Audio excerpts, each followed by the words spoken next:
ia bisa membalas perlakuan mereka dahulu dengan baik, sangat baik. Di pintu keluar supermarket, Bibi Lin bersama cucunya berkata bahwa Zhang Yi tidak akan bisa makan semua makanan itu sendirian. Ia meminta Zhang Yi untuk berbagi sedikit dengan bibinya.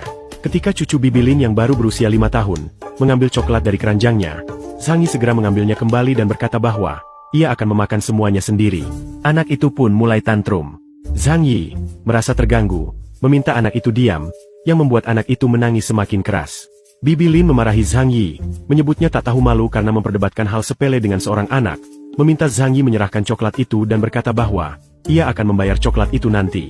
Zhang Yi mengeluarkan kode QR di smartphone-nya dan menegaskan bahwa Bibi Lin bisa mentransfer uangnya sekarang, atau pergi membelinya sendiri. Bibi Lin pun terdiam. Dengan dingin, Zhang Yi pergi meninggalkan Bibi Lin yang nampak kesal dan marah.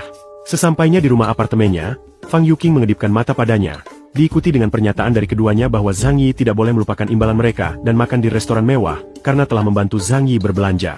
Zhang Yi berpura-pura setuju, lalu menutup pintu dengan keras di depan mereka. Setelah memastikan mereka benar-benar pergi, Zhang Yi memasukkan semua makanan yang ia beli ke dalam ruang penyimpanan dimensi, untuk melihat apakah makanan tersebut bisa tetap segar dalam waktu lama. Kini ia memiliki banyak pekerjaan lain yang menantinya, termasuk membangun benteng tak tertembus dengan alat pemanas dan peralatan lainnya. Jika bisa, ia ingin mendapatkan senjata untuk perlindungan.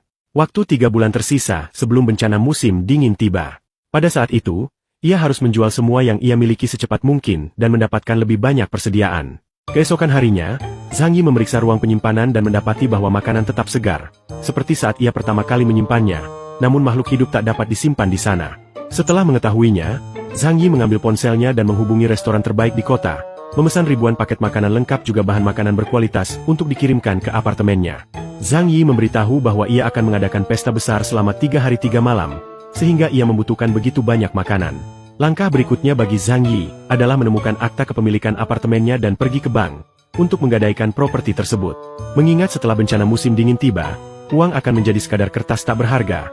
Zhang Yi memutuskan untuk mengambil pinjaman dengan apartemennya sebagai jaminan. Dalam 3 bulan, ia berencana melunasi pinjaman ini. Pihak manajer bank memperingatkan bahwa suku bunga yang dikenakan akan cukup tinggi. Namun, Zhang Yi hanya menggosokkan kedua tangannya, menunjukkan bahwa tingginya bunga bukanlah masalah baginya.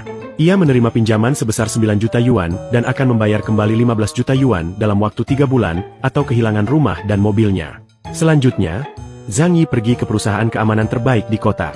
Seorang manajer bisnis mendekatinya dan menawarkan bantuan.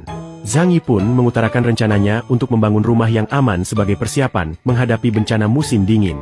Manajer tersebut memperlihatkan berbagai rencana yang bisa dipilih, tetapi Zhang Yi tidak puas.